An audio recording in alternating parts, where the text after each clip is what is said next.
5월 3일 수요일 하나님 앞에서 정직. 오늘의 본문 창세기 38장. 유다는 가족을 떠나 가나안 여자와 결혼한 후에 하나님의 선택받은 백성으로의 삶에서 벗어납니다. 오늘의 한 구절 개역개정. 유다가 그것들을 알아보고 이르되 그는 나보다 옳도다. 내가 그를 내 아들 셀라에게 주지 아니하였음이로다 하고 다시는 그를 가까이 하지 아니하였더라. 세번역. 유다는 그 물건들을 알아보았다. 그 아이가 나보다 옳다. 나의 아들 셀라를 그 아이와 결혼시켰어야 했는데 하고 말하였다. 유다는 그 뒤로 다시는 그를 가까이 하지 않았다. 한 구절 묵상. 숨기고 싶고 인정하기 어려운 부끄러운 일이나 죄가 있나요? 하나님은 우리의 정직을 통해 큰 일을 이루십니다. 유다를 다윗 왕과 예수님의 조상이 되게 하셨듯 하나님은 자신의 죄를 정직하게 인정하고 회개하는 사람을 기뻐하십니다. 묵상 질문 1. 말씀을 통해 하나님이 오늘 나에게 주신 교훈과 감동은 무엇인가요? 2. 하나님에게 숨기고 있는 부끄러운 일이 있나요? 회개는 진실한 고백으로부터 시작합니다. 심정이 통하는 기도. 하나님, 저의 부끄럽고 은밀한 죄를 고백합니다. 은밀한 곳에 있는 저를 보아오셨던 주님. 이제 제가 주님과 세상을 속이는 죄를 짓지 않고 겸손과 정직으로 하나님의 자녀로 살게 하옵소서. 감사드리며 예수님의 이름으로 기도드렸습니다. 아멘. 창세기 38장 세번역. 그 무렵에 유다는 형제들에게서 떨어져 나가 히라라고 하는 아둘람 사람이 사는 곳으로 가서 그와 함께 살았다. 유다는 거기에서 가나안 사람 수아라고 하는 사람의 딸을 만나서 결혼하고 아내와 동침하였다. 그가 임신하여 아들을 낳으니 유다가 그 아들 이름을 에르라고 하였다. 그가 또 임신하여 아들을 낳았다. 이번에는 아이의 어머니가 그 아들 이름을 오난이라고 하였다. 그가 또다시 아들을 낳고 이름을 셀라라고 하였다. 그가 셀라를 낳은 곳은 거십이다. 유다가 자기 맏아들 에르를 결혼시켰는데 그 아내의 이름은 다말이라. 유다의 맏아들 에르가 주님께서 보시기에 악함으로 주님께서 그를 죽게 하셨다. 유다가 오난에게 말하였다. 너는 형수와 결혼해서 시동생으로서의 책임을 다해라. 너는 내 형의 이름을 이을 아들을 낳아야 한다. 그러나 오난은 아들을 낳아도 그가 자기 아들이 안 되는 것을 알고 있었으므로 형수와 동침할 때마다 형의 이름을 이을 아들을 낳지 않으려고 정액을 땅바닥에 쏟아버리곤 하였다. 그가 이렇게 한 것이 주님께서 보시기에 악하였다. 그래서 주님께서는 오난도 죽게 하셨다. 유다는 자기 며느리 다말에게 말하였다. 나의 아들 셀라가 다 클 때까지 너는 내 친정 아버지 집으로 돌아가서 과부로 살고 있거라.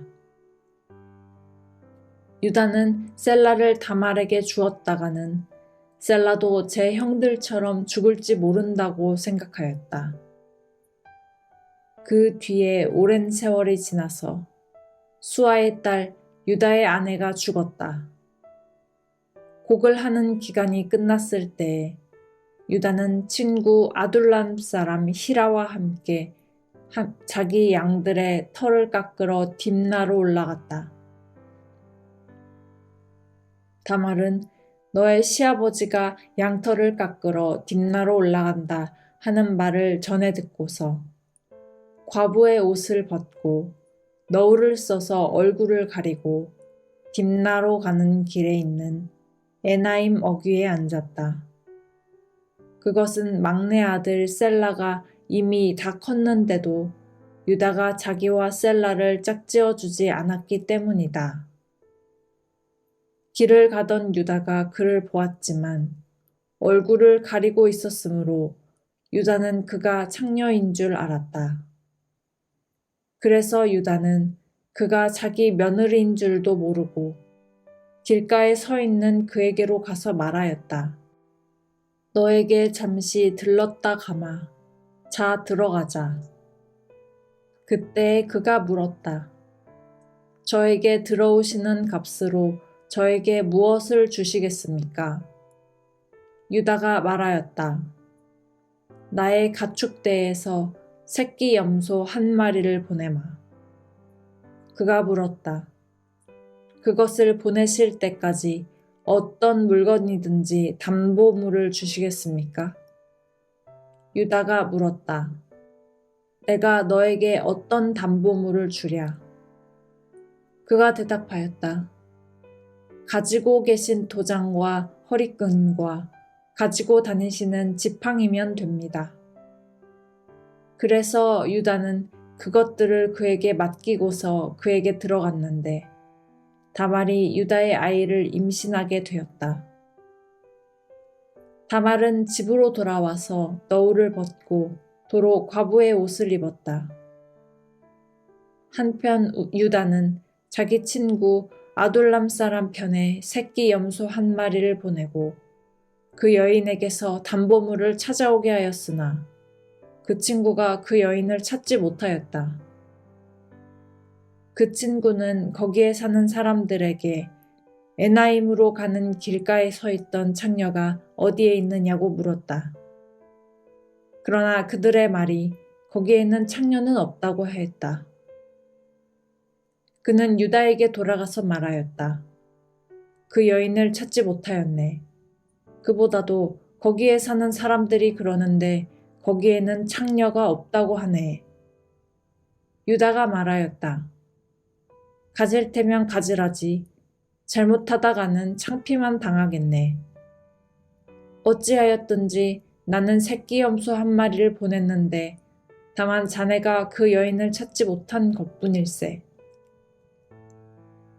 석 달쯤 지난 다음에 유다는 자기의 며느리 다말이 창녀짓을 하여 임신까지 했다는 소문을 들었다. 유다가 명하였다. 그를 끌어내서 화형에 처하여라. 그는 끌려 나오면서 시아버지에게 전가를 보냈다. 저는 이 물건 임자의 아이를 배웠습니다. 하고 말하였다.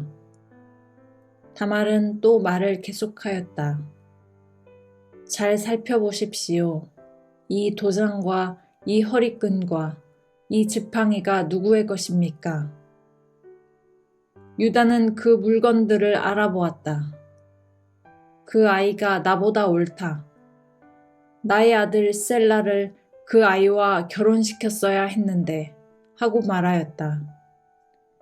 유다는 그 뒤로 다시는 그를 가까이 하지 않았다. 다말이 몸을 풀 때가 되었는데 태 안에는 쌍둥이가 들어 있었다. 아기를 막 낳으려고 하는데 한 아기가 손을 내밀었다. 산파가 진홍색 실을 가져다가 그 아이의 손목에 감고서 말하였다. 이 아이가 먼저 나온 녀석이다. 그러나 그 아이는 손을 안으로 다시 끌어들였다. 그런 다음에 그의 아우가 먼저 나왔다. 산파가 어찌하여 내가 터뜨리고 나오느냐 하고 말하였다. 그래서 이 아이 이름을 베레스라고 하고 그의 형, 곧 진홍색 실로 손목이 묶인 아이가 뒤에 나오니 아이의 이름을 세라라고 하였다.